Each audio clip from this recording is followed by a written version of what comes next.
नमस्कार दर्शक बंधु आज तोरी तो सीरियल आपण मैंने देखा पाइबे समस्ते रथयात्रा कि पूरा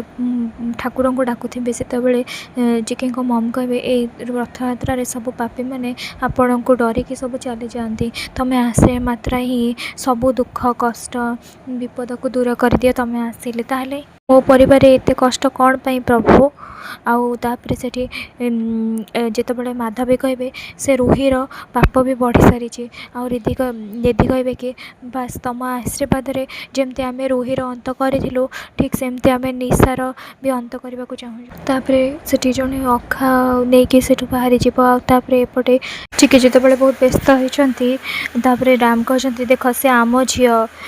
से आमको निश्चय मिल जाव भगवान एत निश्चय नियंती कि आम पार्टनर को से आम ठू छड़े नहीं जाए व्यस्त हुआ जमा भी निश्चय मिल आम झी निश्चय मिलता से कांदा को लगी कहते मत ना ये छुआ को छाड़देवा पड़ो मोर पुलिस केस रे फसबार ना से रथ चका तले रखिकी चली जापर चिकी शक्ति शक्ति ही कांदा को लगी सासू माँ कहते चिकी एमती कांदुची कौन माँ आमको आम शक्ति मिलूनी से सब कथा कहते से मम कहते कि मैंने से लोक ये आसते चिकी कहते मम तुम कौन कौच हाँ से बहुत बड़ अखावस्था को लेकिन आसला से आसला से ये कौटी ही थी आमको खोजा पड़ो ये पूर्व थिला एठी चिकी कहते मो शक्ति जोटी भी थी मुझे खोजिकी आनबी राम कहे से लोक आखपाखे ही कौटी थी से भगवान को प्रार्थना करेंगे आउे शक्ति को देखिए से रथ चका तले थी रथ चका चढ़ीज आउे चिकी कांदा लगे कि झील को से हरईदे बोली ठीक से बेले से रथ पाखे जड़े कुनी बालक जनक आसिक झील को हाथ में धरब एपटे अर्जुन कहते मो रूम पूरा व्हाइट हवा दरकार मु एंट्री कला मैंने मत पूरा कूल दरकार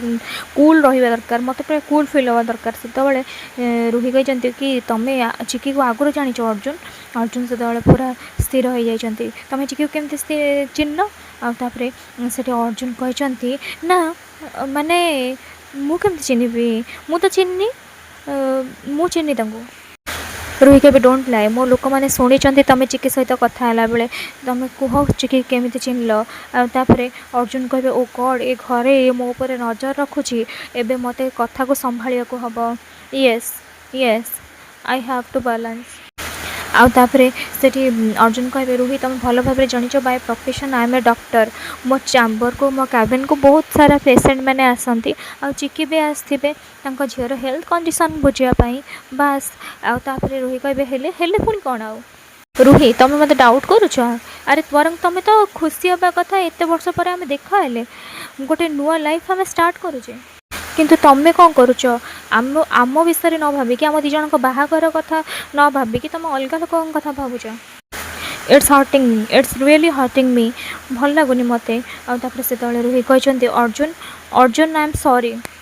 एक्चुअली आई एम सॉरी मोर किसी इंटेंशन नाला किंतु मुझे चाहूनी मु तुमको थरे हरई सारी मु नेक्स्ट टाइम तुमको हरैबा को चाहूनी मोर बट आई स्वेयर मोर सेमती किसी भी इंटेंशन नाला आई यू श्योर रूही कहे या सत हाँ तापर से अर्जुन को हक कर मने मने पूरा चिकी कथा भावी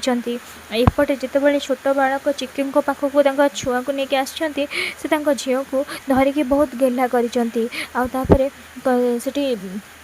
जो छुआ को धन्यवाद जन कहते मोर तो छुआ मान रक्षा करवा मोर दायित्व आउे